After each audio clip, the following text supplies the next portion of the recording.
Vamos a orar, hermanos. 1 Corintios 15, por favor. Oremos. Padre querido, gracias por esta mañana.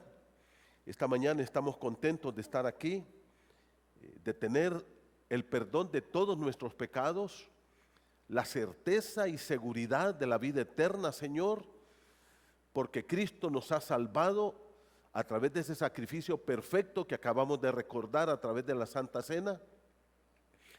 Y gracias porque Cristo nos ha perdonado, lavado con su sangre preciosa, y ahora, Señor, somos tu pueblo. Pero gracias también por darnos tu maravillosa palabra.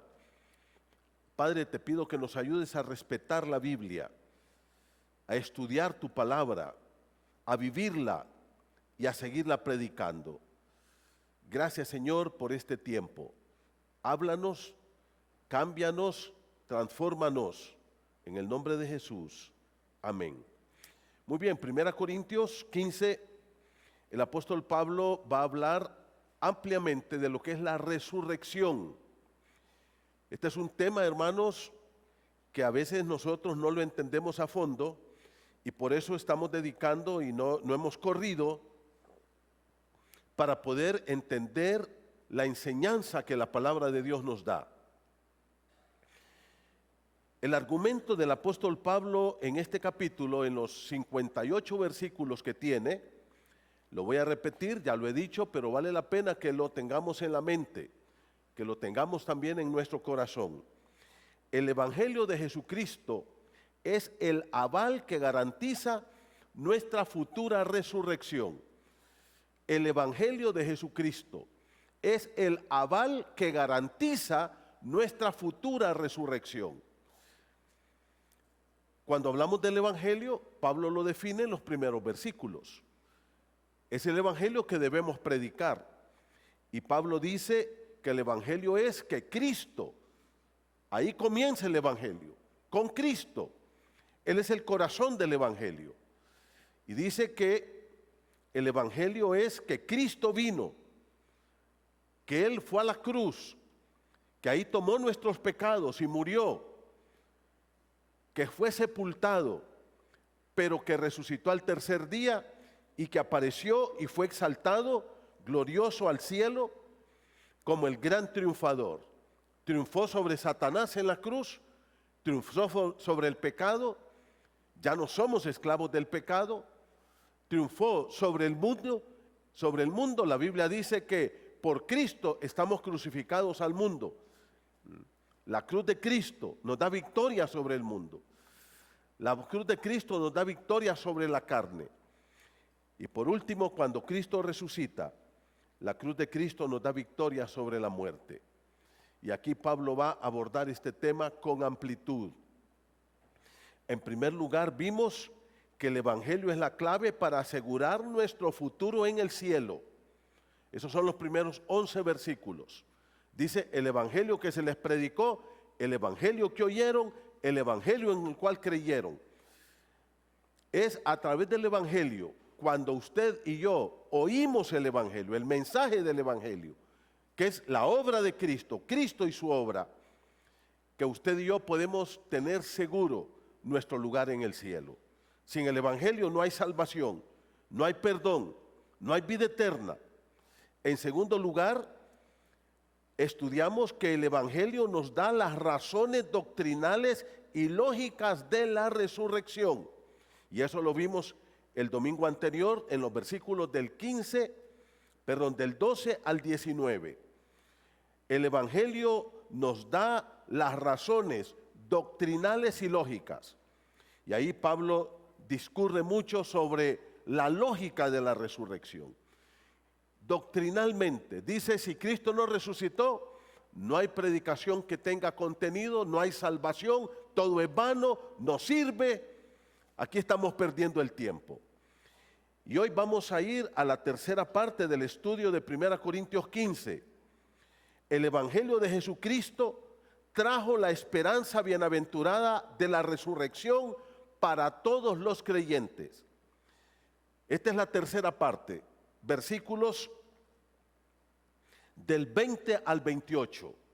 Vamos a ir ahí, hermanos, 1 Corintios 15, versículos 20 al 28. Voy a repetir este tercer punto.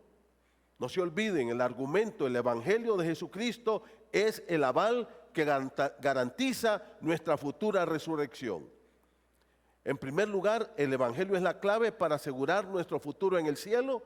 1 Corintios 15, del 1 al 11. En segundo lugar, el Evangelio nos da los razonamientos doctrinales de la resurrección. 1 Corintios 15, del 12 al 19. Y en tercer lugar, el Evangelio de Jesucristo trajo la esperanza bienaventurada de la resurrección para todos los creyentes. Ahora, si ustedes notan aquí, yo tuve que estar pensando mucho en cómo construir este punto. ¿Por qué? Porque al final todos vamos a resucitar, todos los muertos van a resucitar, pero no todos van a resucitar con una esperanza bienaventurada. No todos van a resucitar con esa esperanza de salvación, de perdón y de vida eterna. Leamos la palabra de Dios, dice, versículo 20, mas ahora Cristo ha resucitado de los muertos, primicias de los que durmieron es hecho. Porque por cuanto la muerte entró por un hombre, también por un hombre la resurrección de los muertos. Porque así como en Adán todos mueren, también en Cristo todos serán vivificados, pero cada uno en su debido orden.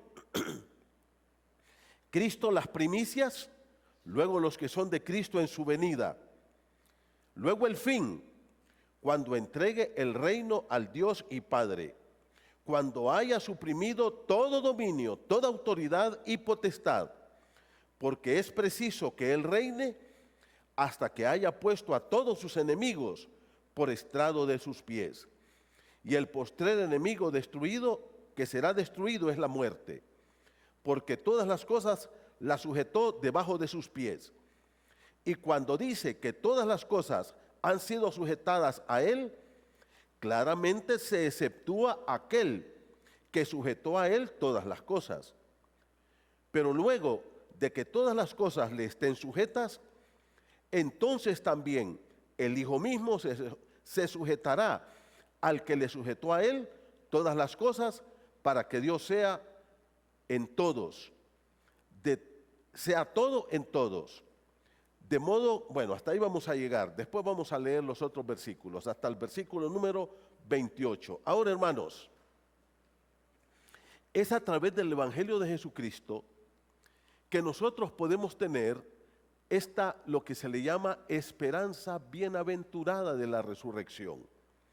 Y esto lo sacamos, vaya conmigo por favor a Primera de Pedro, capítulo 1, versículo número 3. Mire lo que dice el apóstol Pedro. Primera de Pedro, capítulo 1 y versículo número 3. Aquí el apóstol Pedro está comenzando su carta que escribe a un grupo de hermanos que estaban pasando por pruebas graves, por problemas serios. Y les escribe para animarlos. Y ahora, yo quiero que ustedes miren cómo inicia Pedro a animar a los hermanos. Primero con una nota de alabanza a Dios. Dice, bendito el Dios y Padre de nuestro Señor Jesucristo, que según su grande misericordia nos hizo renacer, y mire cómo dice, para una esperanza viva. ¿Por qué tenemos una esperanza viva, hermanos? Por la resurrección de Jesucristo de los muertos. El apóstol Pedro aquí dice que nosotros los creyentes tenemos una esperanza viva. Ahora, pensemos dos cosas. Primero, ¿qué es lo contrario de vivo? Muerto. Antes de tener nuestro encuentro con Cristo, cualquier esperanza era una esperanza muerta. No tenía sentido. En la religiosidad a veces que vivíamos o en el pecado que vivíamos, no teníamos esperanza. Ahora dice, nuestra esperanza es una esperanza viva. Una esperanza viva. Pero la otra cosa que a Pedro aclara es por qué tú y yo tenemos esta esperanza viva. La esperanza viva quiere decir una esperanza real, una esperanza activa, una esperanza verdadera, una esperanza que tiene contenido, porque el contenido de nuestra esperanza, ¿quién es? Mire cómo termina. ¿Por qué tu esperanza es viva? Porque tú tienes un Cristo que está vivo, que resucitó de los muertos. Esa esperanza debe de animarte a ti y a mí. Hermanos, esta esperanza de este Cristo que resucitó, que vive, que es real y que un día nos va a llevar a su gloria, a la casa del Padre, al cielo mismo, para vivir eternamente con Él, debe de motivarte. Aún en medio de los problemas, de las crisis más grandes, en medio de las enfermedades. La Biblia dice, el apóstol Pablo en 2 Corintios capítulo 4, esta leve tribulación momentánea produce en nosotros un cada vez más excelente y eterno peso de gloria. Dice, esta leve tribulación momentánea. ¿Cuánto vamos a vivir en esta tierra, mi hermano? ¿Cuántos años pensamos vivir acá? Yo no sé cuántos años me va a dar el Señor. Puede ser que me dé un día, puede ser que me dé un año o 10 años más, no sé. Pero pronto va a pasar. Pronto se va a terminar.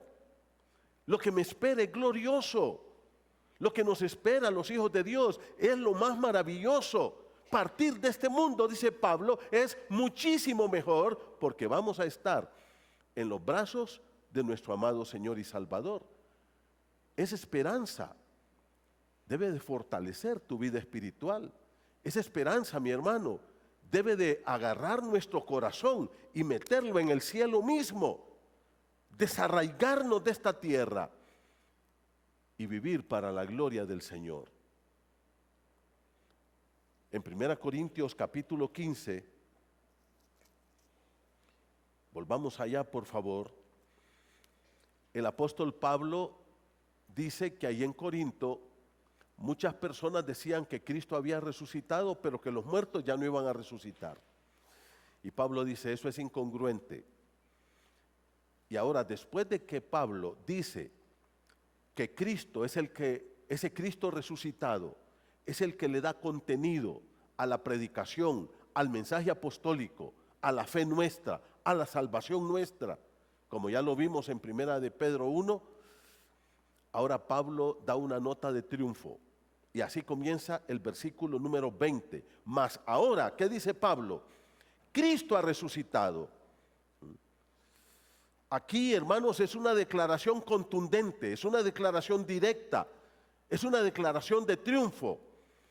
Dice, ya Cristo resucitó. Y si ustedes miran acá, dice el versículo 20, primicias de los que durmieron es hecho. Aquí Pablo va a usar dos palabras. La primera es la palabra dormir. Esta es una figura que nos habla de la muerte. Yo he predicado en algunos lugares ahí donde me invitan para predicar por la partida de algún hermano en Cristo. Y uno de los mensajes que yo he preparado para esos momentos es las figuras que usa la Biblia para hablarnos de la muerte. Hermanos, la Biblia usa muchas figuras. Una de ellas es dormir. La otra es un negocio, dice que es la mejor ganancia. Una ganancia, morir, estar con Cristo. Y así usa muchas otras. La palabra de Dios usa la figura de dormir para hablarnos de la muerte de los creyentes. Para hablarnos de la muerte de los creyentes. Versículo número 20, el apóstol Pablo dice que Cristo es ¿qué? Las primicias de los que murieron, de los que durmieron. Ahora, esta palabra Pablo la toma del Antiguo Testamento, la palabra primicias. La palabra primicias, mis hermanos, tiene que ver con los primeros frutos de las cosechas. La resurrección de Cristo garantiza la resurrección de todos los que están en Cristo. Él es las primicias, el primero de todos los muertos. Acuérdense que antes de que Cristo resucitara, muchos resucitaron. Él mismo resucitó a algunos, a la hija de Jairo, a Lázaro. Él los resucitó, al hijo de la viuda.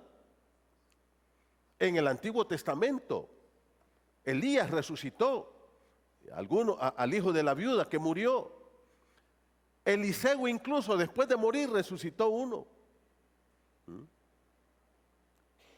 Cuando la Biblia dice que Cristo es las primicias, lo que está diciendo es que Cristo es el primero en resucitar para nunca más volver a morir. Eso significa las primicias. Quiere decir que Cristo es el primero en resucitar para nunca más volver a morir. Todos los que resucitaron en el Antiguo Testamento y en la época de Cristo, todos volvieron a morir. Todos. Ahí están muertos. Solo Cristo se levantó.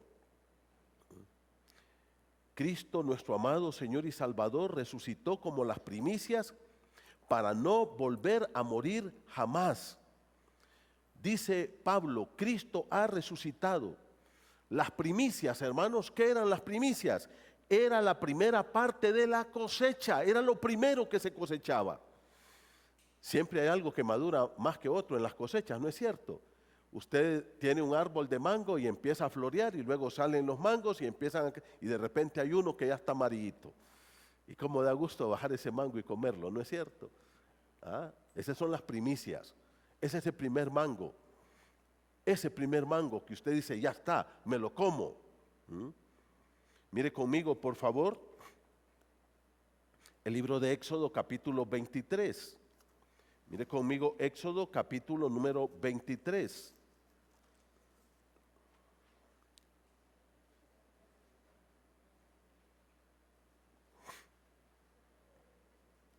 Dice Éxodo capítulo 23,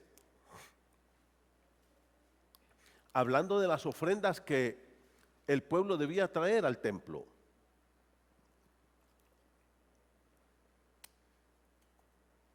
En el verso 19 dice, las primicias de los frutos, de los primeros frutos de la tierra, traerás a la casa de Jehová tu Dios. Dice, las primicias de los primeros frutos, o sea, lo primero que el hebreo cosechaba, cortaba, debía traerlo al templo. En el capítulo 34, mire conmigo, Éxodo 34, por favor. Dice así en el versículo número 26 de nuevo. Éxodo 34, 26. Las primicias de los primeros frutos de la tierra llevarás a la casa de Jehová tu Dios. Otra vez. O sea, cuando un campesino allí en Israel, acuérdense que Israel era una sociedad agricultora, ganadera y agricultora. Y cuando ellos sembraban sus campos, entonces Dios ordenó que lo primero que cosecharan, lo primero que cortaran, debían traerlo como una ofrenda para el Señor. Porque eso representaba, primero, un acto de fe y segundo, una gran cosecha que vendría atrás. Representaba un acto de fe, entregarlo primero al Señor y segundo, representaba que venía una gran cosecha. En ese aspecto, Pablo dice, volvamos a 1 Corintios 15, por favor, que Cristo es las primicias, es el primero en resucitar. Ahora, yo quiero que ustedes miren lo que dice aquí la palabra del Señor. 1 Corintios 15, versículo 21 y 22 dice, porque por cuanto la muerte entró en el mundo por un hombre, o sea, está hablando de Génesis capítulo 3.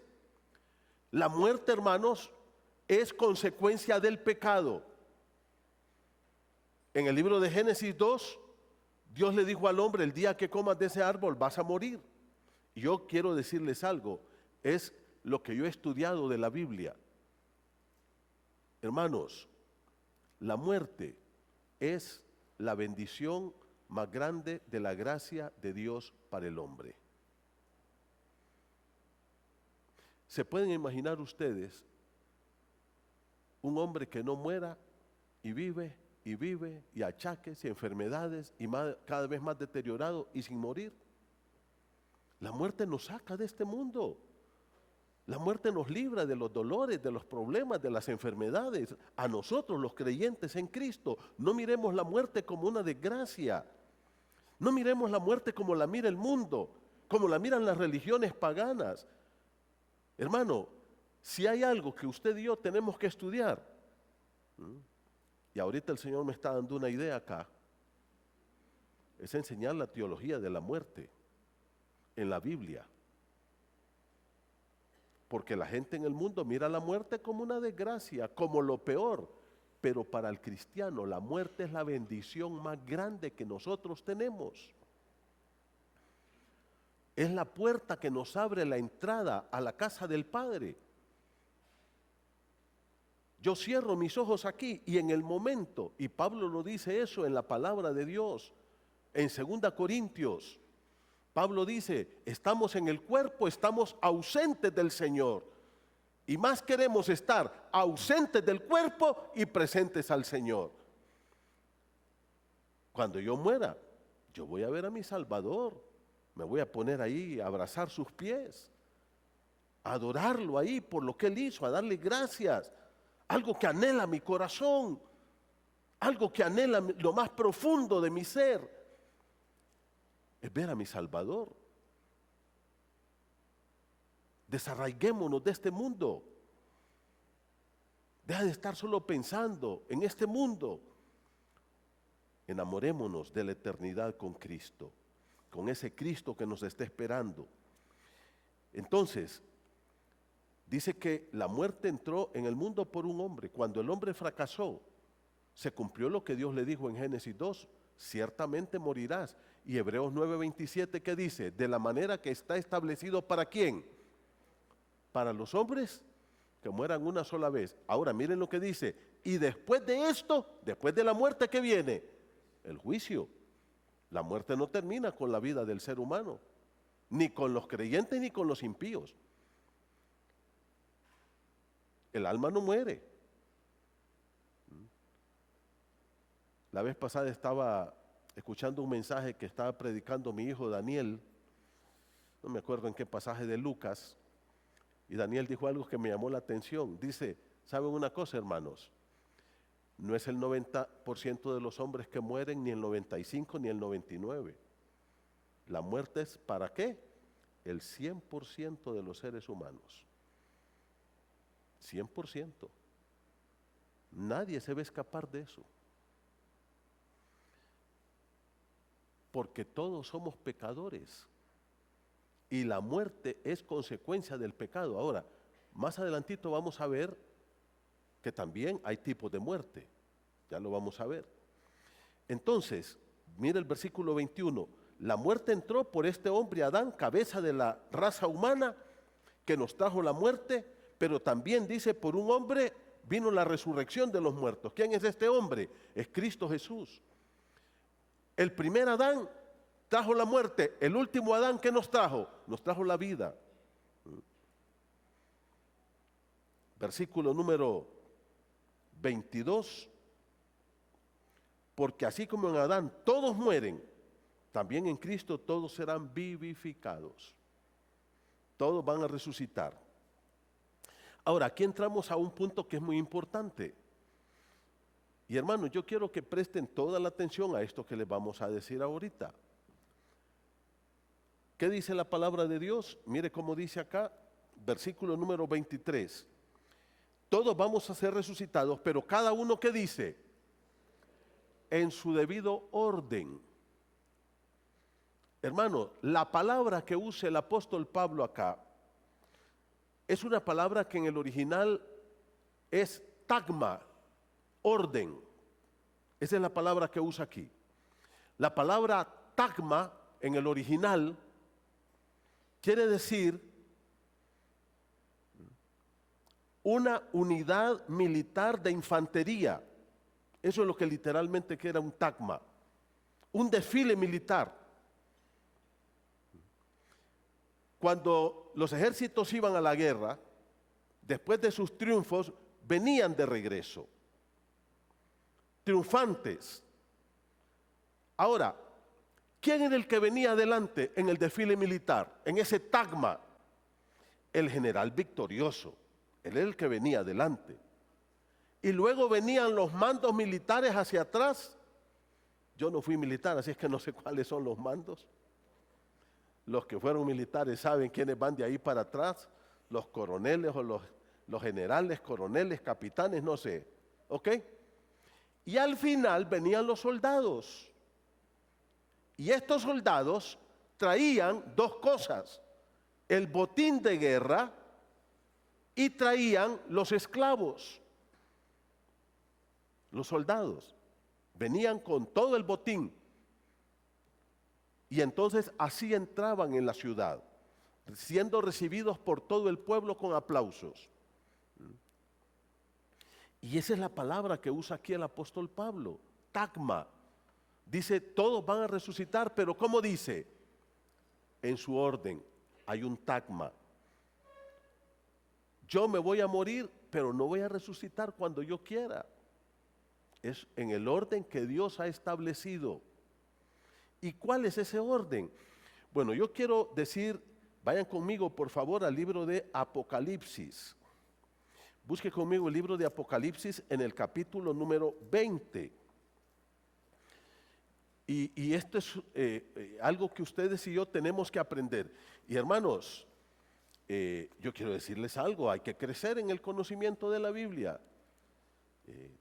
Por eso aquí tratamos de ser claros, de que podamos discernir el texto bíblico, porque hay que graduarse.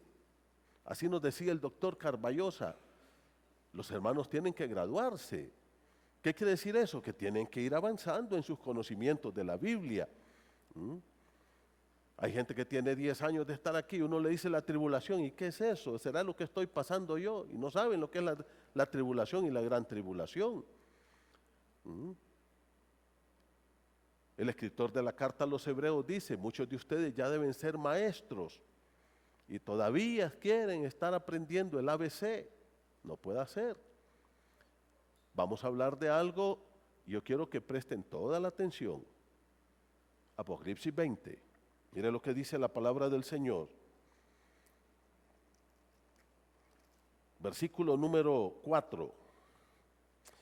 Y vi tronos y se sentaron los que recibieron facultad de juzgar, y vi las almas de los decapitados por causa del testimonio de Jesús y por la palabra de Dios, los que no habían adorado a la bestia ni a su imagen, y que no recibieron la marca en sus frentes ni en sus manos, y vinieron y vivieron y reinaron con Cristo 1000 años. Ahora, estos muertos que están aquí, que vivieron, que se resucitaron para reinar, son los muertos de la tribulación, de los que mate el anticristo en esos 7 años de tribulación y gran tribulación. Ahora yo quiero que miren lo que dice el verso número 5. Pero los otros muertos, hay unos que ya se levantaron, ya vieron, pero hay otros que siguen muertos. ¿Lo vimos o no? ¿Sí? Ok. Mira el versículo 5. Pero los otros muertos no volvieron a vivir hasta que se cumplieron 1000 años. Esta es, ¿qué dijo el Señor? La primera resurrección. Versículo número 6. Bienaventurado, ¿qué quiere decir la palabra bienaventurado? Feliz, dichoso, alegre. ¿Quién? Y santo el que tiene parte en, ¿dónde? En la primera resurrección. La segunda muerte no tiene potestad sobre ellos, sino que serán sacerdotes de Dios y de Cristo y reinarán con él 1000 años. Ok. Si ustedes miran aquí, la Biblia aquí nos habla de la primera resurrección y dice que los que resuciten en la primera resurrección, ¿cómo les llama? Felices y santos, ¿sí? Ahí está, felices y santos. Ahora, hermanos, la Biblia no dice esto, pero yo lo voy a decir. Y si usted no lo quiere tomar, no lo tome. Y esto lo tomé de Cástulo Guandique. ¿Se acuerdan de Cástulo Guandique? Cástulo Guandique dijo, no hay primera sin segunda. La Biblia no habla de una segunda resurrección, no la menciona como tal, pero sí habla de una ¿qué? Primera. Y si hay primera, ¿qué hay? Hay segunda. Esa es mi opinión. Y dice que son felices y santos los que tienen parte ¿en qué? En la primera resurrección. Entonces, ¿cuántas resurrecciones hay? 2. La primera y la otra, ¿cuál es? La segunda.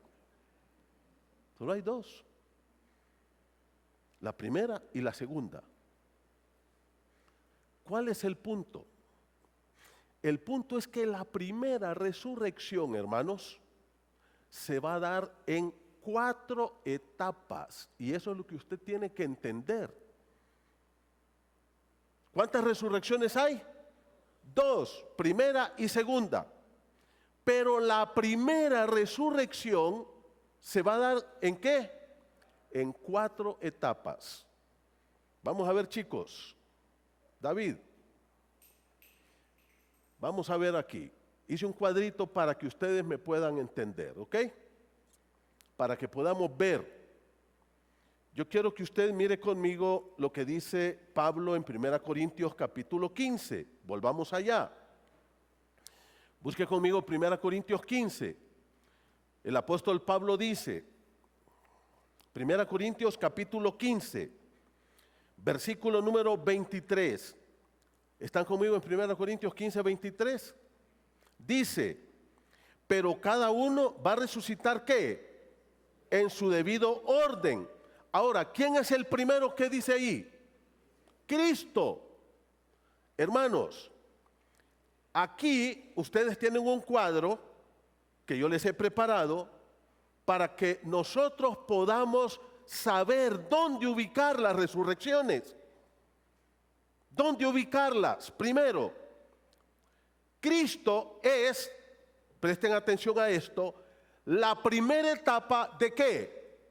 De la primera resurrección. Él es las primicias. Él resucitó. Entonces, ¿quién es la primera etapa de la primera resurrección? Cristo. Él es las primicias. El primero en resucitar. Luego viene un periodo que se llama el periodo de la iglesia, que es el periodo donde nosotros estamos, ¿cuándo? Hoy. Este periodo comenzó en Hechos capítulo 2, con lo que se conoce como el bautismo del Espíritu Santo en Hechos 2. Y se ha extendido por 2000 años y va a terminar con lo que Pablo le llama el arrebatamiento de la iglesia. Ahí donde está, donde dice arrebatamiento. Es cuando el Señor va a llevar a su iglesia al cielo. Vaya conmigo a 1 Tesalonicenses 4 para que usted mire lo que va a pasar en ese día.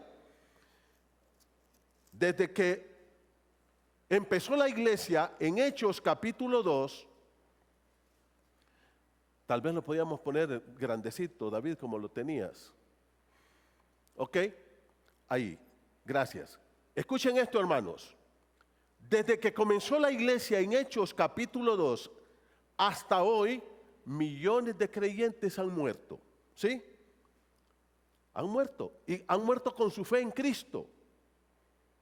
Y ahora el apóstol Pablo dice, lea conmigo, 1 Tesalonicenses 4:13, tampoco queremos, hermanos, que ignoréis acerca de los que duermen. ¿Quiénes son los que duermen? Los que murieron con su fe en Cristo.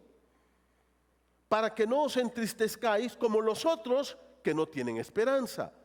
Estos son los que mueren con una fe muerta, una esperanza muerta. los que mueren sin Cristo. Versículo 14. Porque si creemos que Jesús murió y resucitó, así también traerá Dios con Jesús a los que durmieron en Él. ¿Quién es Él ahí? A los que durmieron en Cristo. Por lo cual, verso 15, os decimos esto en palabras del Señor, que nosotros que vivimos, que habremos quedado hasta la venida del Señor, no precederemos a los que durmieron. La palabra preceder quiere decir, no nos vamos a adelantar a los que ya están muertos. O sea, si yo estoy vivo ahorita y es el rapto, no voy a tener ninguna ventaja sobre los que se murieron. No hay ventaja. Versículo 16. Porque el Señor mismo, con voz de mando, con voz de arcángel y con trompeta de Dios, descenderá del cielo. Y los muertos en Cristo. ¿Quiénes? Los muertos ¿en qué? En Cristo. ¿Quiénes son los muertos en Cristo? Los que han muerto desde Hechos 2 hasta el día del rapto. Los muertos que formaron parte de la iglesia, nada más. Ellos serán resucitados en ese momento. Y ellos son entonces, ¿qué? ¿El qué, hermanos? La segunda etapa ¿de qué? De la primera resurrección. Ellos también son bienaventurados y santos y van a ir vivos, resucitados al cielo. Versículo número 16. Porque el Señor mismo, con voz de mando, con voz de arcángel y con trompeta de Dios, descenderá del cielo y los muertos en Cristo resucitarán primero. Luego nosotros, los que vivimos, los que hayamos quedado, seremos arrebatados. De ahí viene la palabra arrebatamiento. Con ellos, ¿con quién? Con los que estaban muertos y resucitaron en las nubes para recibir al Señor en el aire, y así estaremos siempre, ¿dónde? Con el Señor. Entonces, ¿cuántas resurrecciones hay? 2. Primera y segunda. La primera, ¿cuántas etapas tiene? 4. ¿Cuáles son las etapas? 1, Cristo las primicias. Luego viene el arrebatamiento, que va a terminar con el periodo de la iglesia. Ahí terminará la historia de la iglesia, con el arrebatamiento. Y en ese momento que Cristo lleve a su esposa al cielo, la iglesia, todos los que murieron, desde Hechos 2, ¿quién fue el primero que murió de la iglesia? ¿Se acuerdan? Esteban. Esteban fue el primero. Pues desde Esteban para acá, incluyendo a mi querido padre, que murió hace poco, se va a levantar de la tumba en el arrebatamiento. Después del arrebatamiento, aquí en la tierra, habrán 7 años, lo que se conoce en la Biblia como semana 70 de Daniel. Eso está en Daniel capítulo 9. 7 años de tribulación, ¿y qué? Y gran tribulación. Nosotros como iglesia, ¿dónde vamos a estar ya? En el cielo. Transformados los que estábamos vivos y los que estaban muertos, con sus cuerpos como resucitados. Luego entonces, que terminen esos 7 años, se va a dar un evento apoteósico, la segunda venida de Cristo a la tierra. Cuando Cristo viene a la tierra, van a ocurrir varios eventos, solo los voy a mencionar. 1, va a pelear la batalla del Armagedón. 2, va a haber una limpieza de la tierra se va a limpiar. 3, se va a llevar a cabo lo que la Biblia le llama en el libro de Mateo 25, el juicio de las naciones. Yo quiero que por favor piensen en esto. En la tribulación, en esos 7 años, el evangelio va a estar siendo predicado a la gente aquí en la tierra. En esos 7 años. Lea Apocalipsis 7, Dios va a levantar 144,000 predicadores del Evangelio y va a traer 2 testigos que vienen del cielo. Enoc y Elías creo yo que van a ser, esa es mi opinión. Fueron los 2 que se fueron al cielo y no han muerto. Tienen que morir y ahí van a morir. Ahí van a morir. Ahora, hermanos, en ese tiempo, en esos 7 años,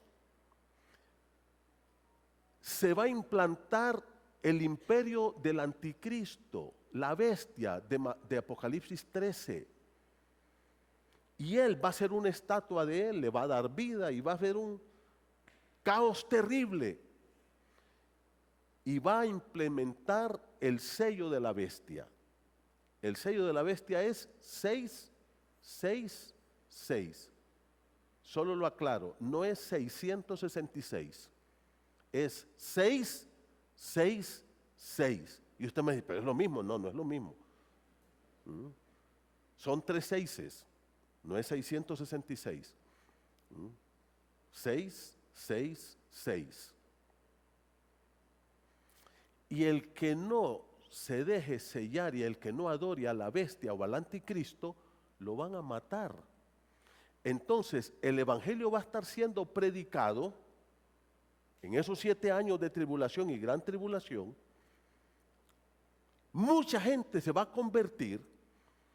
Apocalipsis 7 dice que hay una multitud que no puede contar de todas las naciones, pueblos, tribus y lenguas que recibieron a Cristo. Pero el anticristo, ¿qué va a pasar? Los va a matar.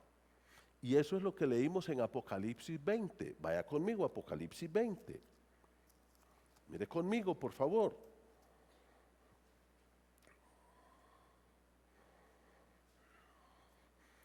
Dice Apocalipsis 24.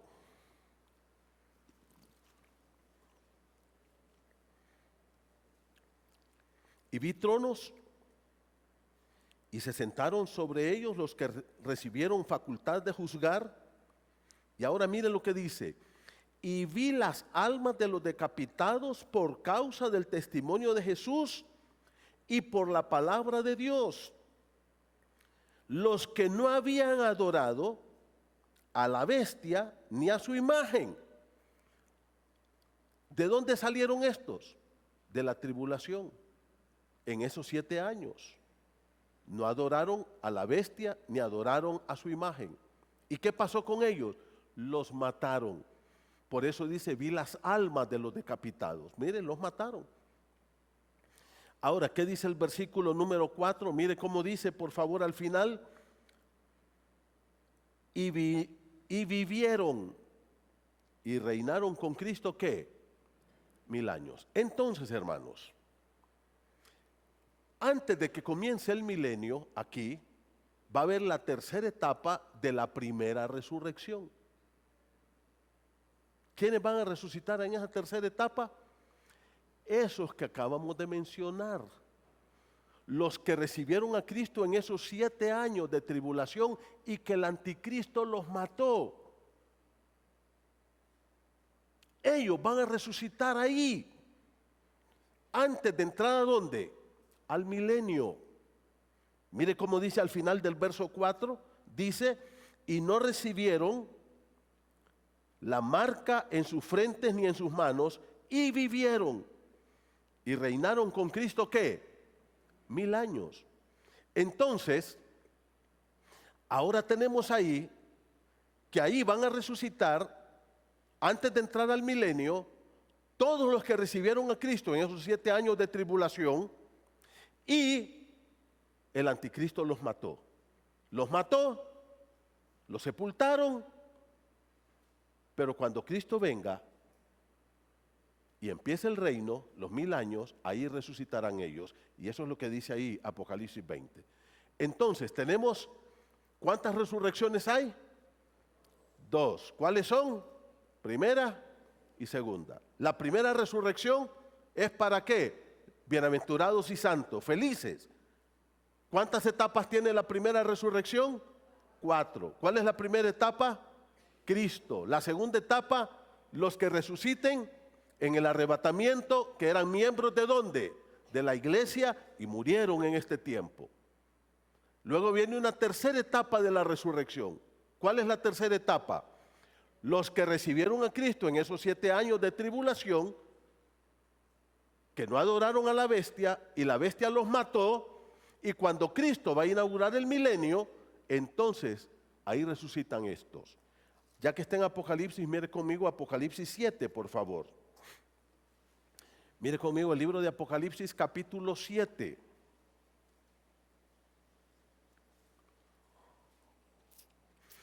En Apocalipsis 7 tenemos 2 grupos. Versículo 1 al 8 está el primer grupo, y versículo 9 al 17 tenemos el segundo grupo. El primer grupo está formado por 144,000 sellados. Versículo número 4, 7:4, y oí el número de los sellados, 144,000 sellados, un número específico. La otra cosa es que ese grupo, ¿de dónde son? Esos 144,000. Mire lo que dice el versículo 4, de todas las tribus de los hijos de Israel. ¿Son qué? Judíos, son hebreos, 144,000. ¿Dónde están esos? Aquí en la tierra. Ahora mire el segundo grupo, versículo número 9. Después de esto miré, y he aquí una gran multitud, la cual nadie podía contar, de todas las naciones y tribus y pueblos y lenguas, que estaban ¿a dónde? Delante del trono y en la presencia del Cordero. ¿Dónde están? Ahí en el cielo. ¿De dónde son estos? De todas las naciones, pueblos, tribus y lenguas. Este es el segundo grupo. El primer grupo son judíos, son 144,000, están en la tierra. Este grupo es una multitud enorme que está en el cielo, de todo el mundo. Versículo número 13. Mire conmigo el verso 13. Entonces, uno de los ancianos habló diciéndome, estos que están vestidos de ropas blancas, ¿quiénes son y de dónde han venido? Y yo le dije, Señor, tú lo sabes. Y él me dijo, estos son los que han salido ¿de dónde? El anticristo los mató en esos 7 años de tribulación. Y ahora sus almas están en el cielo. Murieron por la causa de Cristo, por el testimonio de Cristo. Versículo número 14, yo le dije, Señor, tú lo sabes, y él me dijo, estos son los que han salido de la gran tribulación y han lavado sus ropas y las han emblanquecido en la sangre del Cordero. Por eso están delante del trono de Dios y le sirven día y noche en su templo. Este es el templo celestial, no es el templo que está en Jerusalén. Están delante del trono de Dios. Versículo 16, ya no tendrán hambre ni sed, el sol no caerá más sobre ellos ni calor alguno, porque el Cordero que está en medio del trono, allá en el cielo, los pastoreará y los guiará a fuentes de agua viva. Ahora, esa es la multitud que recibió a Cristo en esos 7 años. ¿Y qué pasó, hermanos? Los mató el anticristo. Entonces ellos van a resucitar antes del milenio. Y ahora nos falta un grupo, ¿sí? La cuarta etapa de la primera resurrección. ¿Quiénes son? Son todos los santos del Antiguo Testamento, hablando de Noé, de Enoc, bueno, Enoc dejémoslo aparte, hablando de Abraham, de José, de Isaías. Y ellos son entonces la cuarta etapa ¿de qué? De la primera resurrección. ¿Estos dónde van a resucitar, hermanos? Bueno, estos van a resucitar también antes del milenio. Ellos van a resucitar también antes del milenio. Vaya conmigo, por favor, al libro de Daniel. Busque conmigo el libro de Daniel. Mire cómo dice la palabra del Señor. Daniel.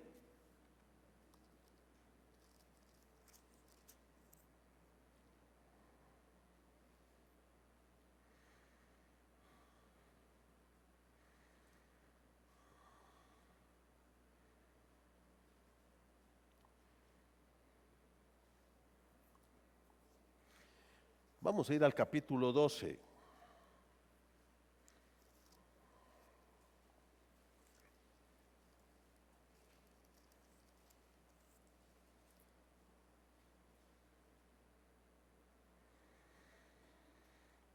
Dice la palabra del Señor, mire cómo termina el libro de Daniel, versículo número 12, Daniel 12, 12.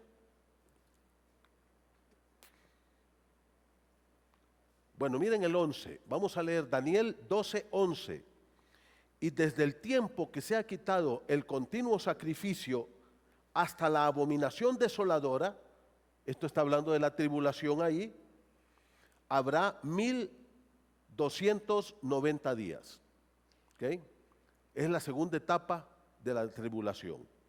Bienaventurado, versículo 12, el que espere y llegue a 1335 días. Y tú irás hasta el fin y reposarás. Dios le está diciendo a Daniel, vas a morir y te levantarás, vas a resucitar para recibir tu heredad. ¿Cuándo dice? Al final de los días. ¿De qué días? De los días de la tribulación. Cuando esos días terminen, Dios le dice a Daniel, tú te vas a levantar para recibir tu heredad. La pregunta es, ¿cuál es la heredad de los judíos? Es el reino del Mesías. Es el milenio.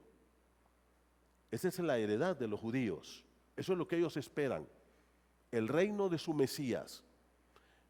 Entonces, antes del milenio, va a haber la cuarta etapa de la primera resurrección. ¿Quiénes van a resucitar ahí? Todos los santos del Antiguo Testamento. Todos. Y el que no resucite ahí, ya no lo busque. Ya no lo busque más. Ahí termina la resurrección de los felices y santos. Ya no más. Entonces queda solo un grupo que está muerto. ¿Qué grupo es? El grupo de los incrédulos, los impíos. Este grupo va a resucitar todos juntos. Miren qué interesante, esos van a resucitar todos de un solo. Vaya conmigo a Apocalipsis, por favor. Mire conmigo Apocalipsis. Aquí ocurre algo interesante, no tengo ya tiempo de explicárselos, porque después de que esto pase, Cristo viene por segunda vez a la tierra, allá está, segunda venida de Cristo, Apocalipsis 19. Allí ocurren algunas cosas, una de ellas es estas dos etapas finales de la resurrección de los santos. ¿Quiénes van a resucitar ahí? Los que murieron en la tribulación y los santos del Antiguo Testamento. ¿Okay? Ahora, fíjense en esto y voy a hacerlo rapidito. Fíjense en esto. Durante los 7 años de tribulación y gran tribulación, ahí, esos 7 años, el Evangelio se va a predicar. ¿Quiénes lo van a predicar? ¿Se acuerdan? Los 144,000. Ya la iglesia no, la iglesia está en el cielo. Ahora, hermanos amados, va a haber un imperio del mal. Satanás va a gobernar el mundo a pierna suelta con el anticristo, con el falso profeta y todos sus secuaces. ¿Ok? En esos 7 años. Pero ahí se va a predicar el Evangelio. Millones van a confiar en Cristo. Un gran número de ellos, ¿qué va a pasar? Satanás, ¿qué? ¿El anticristo qué? Los va a matar.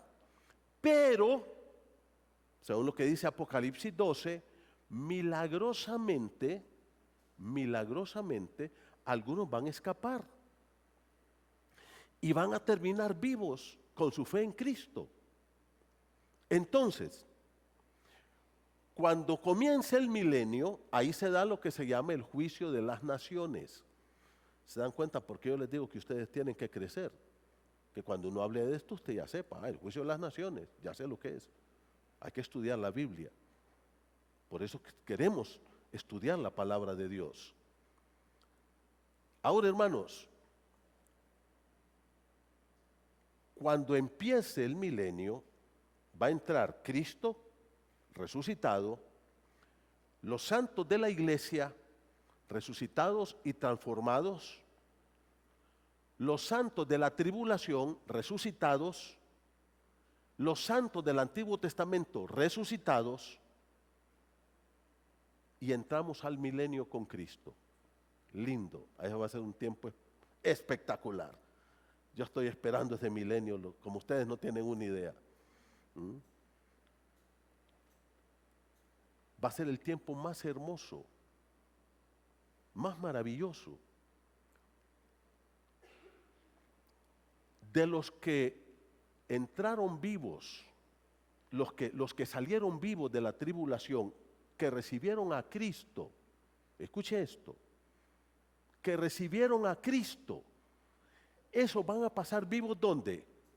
Al milenio, así como usted y como yo, con estos cuerpos, sin glorificar y sin transformación, entrarán vivos al milenio. Y van a vivir 1000 años, mire qué privilegio de esa gente, sin morir, sin enfermedad, sin muerte, con aquella prosperidad. Y en 1000 años se van a estar casando y pariendo hijos. ¿Se puede imaginar cuánta gente va a haber ahí? Si ahora hay una barbaridad en el milenio, imagínense, sin control de la natalidad. Una mujer pariendo 100 hijos, 1 al año, y joven todavía. ¿Qué les parece? Habrá una cantidad, la Biblia dice que en el milenio el desierto florecerá, que será un jardín allí, el Sahara. Y ahí va a habitar la gente y estará ahí millones de personas. Pero en el milenio se predicará el Evangelio. También. Y la gente en el milenio, de los que entren vivos, tendrán que ¿qué? Que recibir a Cristo como su Salvador personal, aunque lo estén viendo ahí en Jerusalén gobernar. Él va a estar sentado en su trono, pero la gente tendrá que recibirle como Salvador. Y ahí ocurre algo en el milenio. Satanás va a estar ¿cómo? Atado. Hay un montón de locos que andan atando a Satanás ahorita y Satanás riéndose de ellos. Satanás nadie lo puede atar ahorita.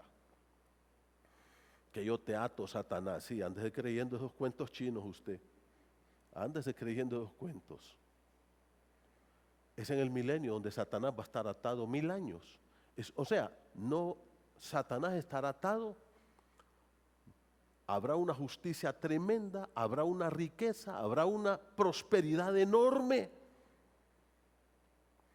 Y ahí se estará predicando el Evangelio, en el milenio. Mire lo que dice Apocalipsis 20, por favor, versículo número 7. Perdón, hermanos, estoy pasándome más del tiempo, pero quiero terminar esto, porque si no, tengo que empezar la otra semana y ya no se van a acordar de lo que hablé hoy. Y les aconsejo que bajen ese estudio y lo escuchen en su casa si no lo entendieron bien. Y si todavía así no lo entiende, me llama. Yo voy a su casa a explicárselo. Usted hace un asadito y yo llego a explicárselo. Mire Apocalipsis 27. ¿Están conmigo? ¿Sí? Cuando los 1000 años se cumplan, mire, cuando termine aquí, ¿qué dice? Satanás será suelto de su prisión. Ese sinvergüenza no ha terminado de hacer maldad. Y dice, versículo 8, y saldrá a engañar a las naciones que están en los 4 ángulos de la tierra, por todas partes, a fin de reunirlos para la batalla, y el número de los cuales era como la arena del mar. Óigame, Satanás sale, y de todos los millones que nacieron en el milenio, muchos millones de millones no van a recibir a Cristo, aunque lo están viendo ahí. Se puede imaginar la rebeldía del ser humano hasta dónde llega. Y Satanás sale y mire, los recoge hacia un ejército y hace un último intento de derrotar a Cristo. Mira el versículo número 9. Y subieron sobre la arena, la anchura de la tierra, y rodearon el campamento de los santos, o sea, Jerusalén, la ciudad amada y de Dios. Entonces, ahora no hay batalla. En ese momento, ¿qué ocurre, hermanos? De Dios viene fuego del cielo, ¿y qué dice? Y los quemó a todos. Y se acabó la historia del ser humano. En este momento, escuche esto que le voy a decir, todos los impíos, ¿cómo están? Muertos, todititos están muertos. Y en este momento resucitan.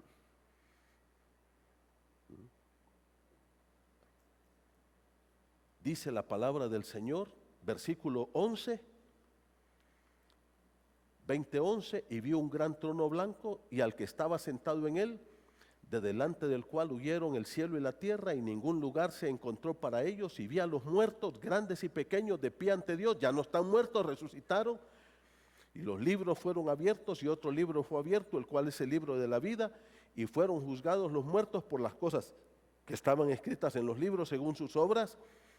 El mar entregó los muertos que había en él, la muerte y el Hades entregaron los muertos que había en ellos, y fueron juzgados los muertos, cada uno según sus obras, y la muerte y el Hades fueron lanzados al lago de fuego. Esta es ¿qué? La muerte segunda. Y el que no se halló inscrito en el libro de la vida, ¿qué pasó? Fue lanzado al lago de fuego. Juzgados, resucitan para pasar al juicio del gran trono blanco, y en el momento son condenados al lago de fuego. Y se terminó la historia. ¿Cuántas resurrecciones hay? ¿Cuántas? 2.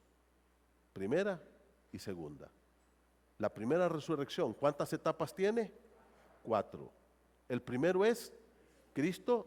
La segunda etapa, los santos de la iglesia que murieron, que van a resucitar en el arrebatamiento. La tercera etapa, los santos que murieron en la tribulación y gran tribulación, que van a resucitar antes del milenio. La cuarta etapa, los santos del Antiguo Testamento, que van a resucitar antes del milenio, y todos entran vivos con cuerpos transformados y resucitados para disfrutar el milenio. Pero ahí, de los vivos que entren de aquí de la tierra, que no mueren, ahí se van a reproducir, y a eso se les va a predicar el evangelio. Millones van a rechazar a Cristo, y al final Satanás sale de la prisión, engaña a esta gente y la lleva hacia un ejército para destronar a Cristo, y en ese momento viene fuego del cielo y los quema a todos. En ese momento todos los impíos están muertos, y ahí mismo el Señor los resucita, y pasan ¿a dónde? Al juicio del gran trono blanco para ser condenados al infierno eterno. Yo tengo una pregunta para ti. ¿En cuál de los dos vas a resucitar? ¿En la primera o en la segunda? ¿Ah? Yo no sé. Eso tú lo sabes. Tienes que estar seguro. Tienes que estar seguro si Cristo está en tu corazón o no. Porque Cristo es el que nos da la garantía de la resurrección para bienaventuranza y felicidad eterna.